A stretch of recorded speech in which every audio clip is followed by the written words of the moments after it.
I just soloed the entire last platform of the new Siege of Orison FPS event in Star Citizen. And that's not a brag, but more of a critique towards Star Citizen's FPS combat, mission design, server latency, and overall AI design. Now in today's video, I'd like to give constructive feedback about the new Siege of Orison mission in Star Citizen. My goal is to point out the design flaws with the event and give some suggestions for making it better. And if I'm being honest, I'm also a little bit concerned about the abundance of overly positive feedback regarding this new mission, saying things like Siege of Orison is amazing and I've had some of my best Star Citizen experiences while playing Siege of Orison, because while I am very happy that people are having fun playing the FPS side of Star Citizen, as somebody that comes from an FPS heavy background of gaming, I found the new mission to be extremely lacking, and I fear it'll be seen that way by many people coming into Star Citizen from just other genres of games. Personally, when I bring a gamer friend into Star Citizen, it's to show off the game's scale, the planetary details, and the amazing spaceships or cool events like Xenothreat and Invictus Launch Week. Sadly, I don't think I'd want to bring any of my gamer friends into Star Citizen to show them Siege of Orison, which honestly feels a little bit out of character for this game, and I want to make sure that CIG has the appropriate feedback from all spectrums of gamers to make sure that Siege is as good as it could be. Now, the event itself is designed to bring a large number of players together to fight an overwhelming NPC presence on the floating city platforms of Orison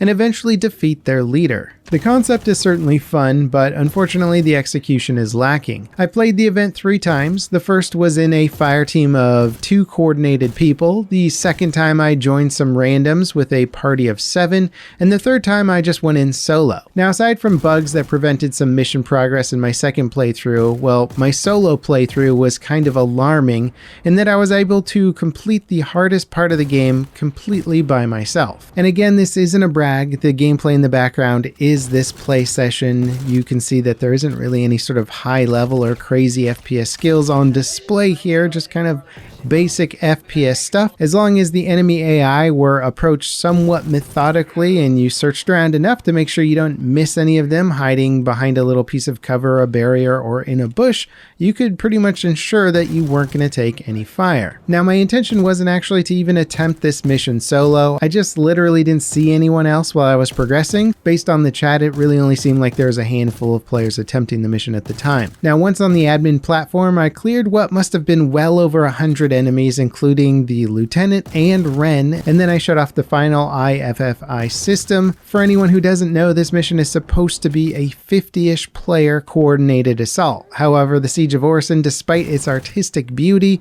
and set design, is riddled with design flaws that remove the challenge and need for teamwork. I've played well-designed 4-player co-op games that were so challenging that when trying to complete them with 3 players, it was basically impossible. But in Star Citizen, with the Siege of Orison, it merely gives the illusion that a large group of players are needed to fight the overwhelming numbers of Ninetales, but the reality is that a single player with nothing special, medium armor, can beat the whole thing solo, and that's without cheesing your way through it.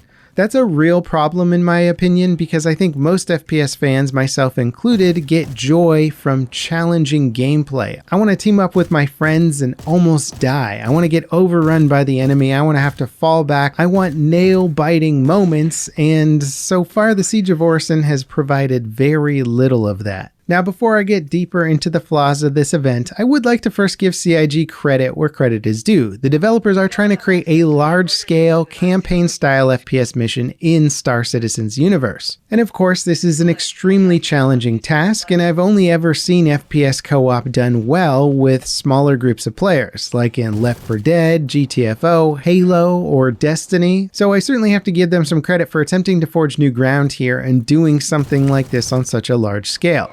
The narrative side of the mission and the artwork are fantastic in my opinion. I enjoyed the voice acting and the comms from both your commander and the enemy Ninetales commander, and they even threw in a cool moment where you have to commandeer a crusader ship and fly it over to the final platform while under heavy gunfire, which is truly an awesome experience. And that was the best part of the event for me, as it utilized what is already fun and established gameplay mechanics like boarding an A2, powering it up, dropping countermeasures, and trying to manage your shields while you combat drop a squad as you get torn apart by the enemy weapons. However, beyond that specific sequence, nothing else in the event really stood out or even took advantage of the things that make Star Citizen exceptional. Let's talk about the first and most glaring issue that simply has to be fixed for an FPS mission to be fun or challenging, regardless of its scale or layout, and that is the AI. The Ninetales soldiers in this event are incredibly slow to react. They never seem to engage in long-range combat, they don't have any sort of surprising weapons or tactics, and they rarely seem to effectively push or overwhelm in numbers. There was some feedback from early PTU about the AI being too challenging or having too many of them,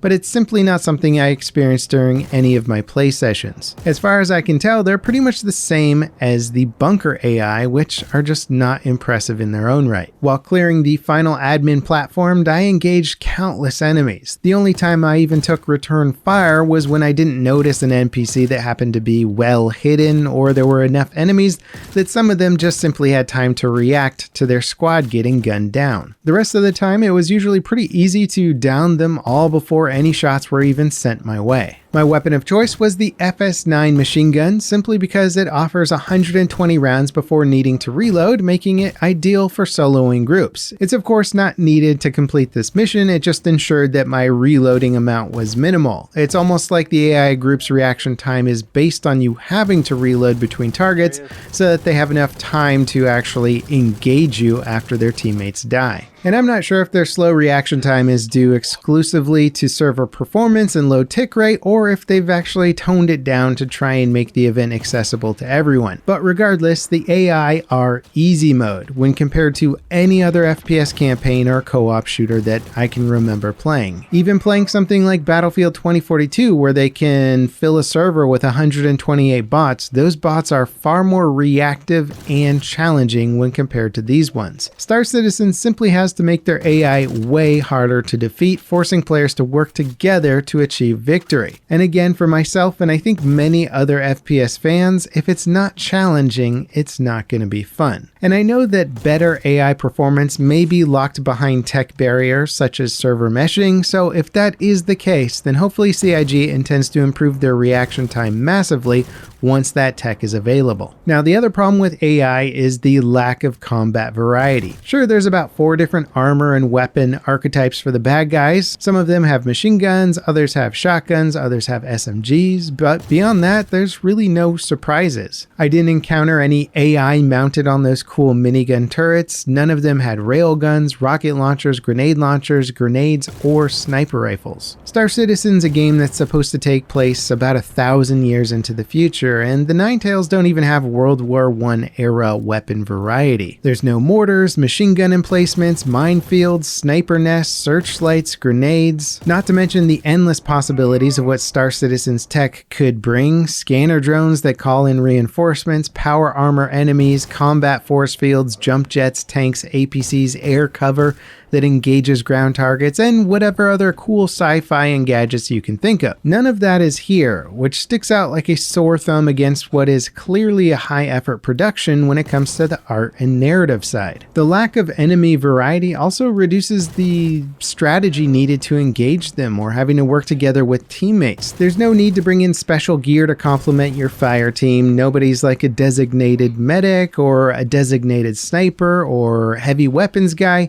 hence me just using one gun to take out everything on the admin platform. There really isn't a need for sniping or using railguns or rockets. You of course can use those things, but it's actually less efficient than just using a basic weapon. And aside from that just kind of making the combat boring in itself, one of the main reasons I find this so disappointing is that despite the tons of in-game weapons and vehicle assets, very few of them are used or needed here. Also, there's a complete lack of defensive assets for the mission, like remote turrets or shields to make the AI positions harder to assault. Imagine having to pick up a railgun or rocket launcher to try and take out a cutlass steel as it circles around your party. Having patrolling tanks or APCs that needed to be dealt with before moving moving forward, movable cover that could be moved around using tractor beams, or having locked loot containers, or even shortcuts that could be accessed with the cutter tool. There's golf courses in the environment that could function kind of like no man's land, where you would have to push up and take cover in the sand pits as enemy remote turrets take shots at you from behind a shield wall or something like that, which could only be disabled from the inside. There could be things like high-tech security towers with incredible range, firepower, and accuracy that would punish anyone who was spotted by them. They could have implemented massive fortified positions with tons of armor and enemies that required a huge amount of combat arms to break through. I even imagined a situation in which the final battle might have had a low-flying hammerhead that was shooting you with its turrets, and everyone had to work together to try and focus down its shields in specific areas with like railguns and tanks and remote turrets. And in my opinion, there doesn't really seem to be a reason why that level of immersion and assets can't be used here. Star Citizen has all these incredible assets and tools to create scenarios that would be jaw-droppingly awesome.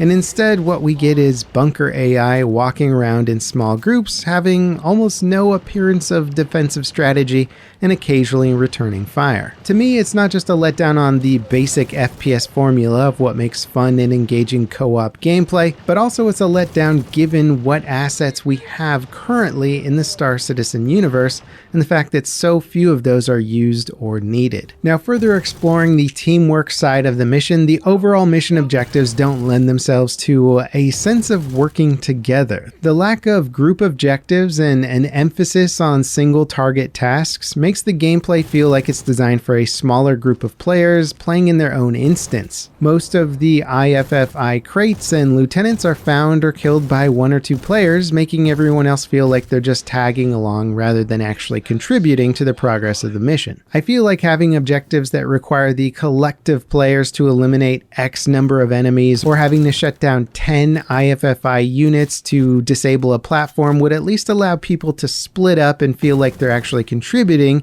even if they don't find the lieutenants themselves. And speaking of lieutenants, I'm not really a fan of walking enemies with bullet sponge levels of health. They feel very arcadey. Star Citizen is a game that's always struck me as something that's been a little bit more focused on the sim element of gameplay.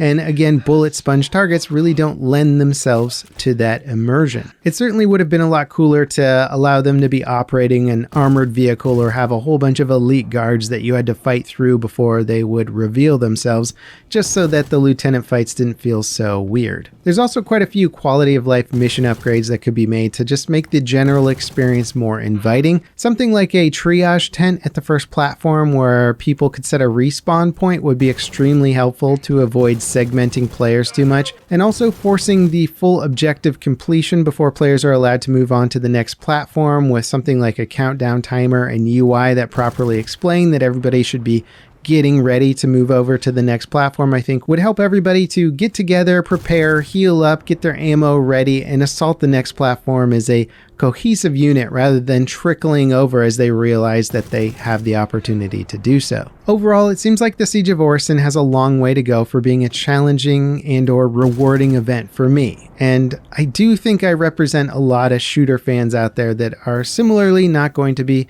impressed with Star Citizen's FPS combat. That being said, I know a lot of people are enjoying the current version of the Siege of Orison, and I don't want to take that away from them. But within the context of the FPS genre, Star Citizen's event doesn't even come close to offering engaging gameplay or teamwork compared to other titles. And again, I'm a little surprised by this because it feels off-brand when compared to the rest of the game's scale, fidelity, space combat, and attention to detail. Star Citizen blows everything else out of the water when it comes to its planets and spaceship combat, but when touting its FPS qualities, literally every other game blows Star Citizen out of the water. But it doesn't have to be that way. Properly utilizing the assets currently in the game, creating AI that use them well, and even creating new defensive assets could turn a subpar FPS experience into something truly engaging. And to put more of a positive spin on things, the new 3.17.2 patch is overall a fantastic quick upgrade to the game with the increased player count, new missions, and quality of life improvements. The player count alone has breathed new life into the game and made most areas feel far more alive. And the tech that's coming in hopefully the near future may also hold the keys to unlocking the enemy AI potential. I hope the developers are also thinking about the same types of upgrades for the Siege of Orison,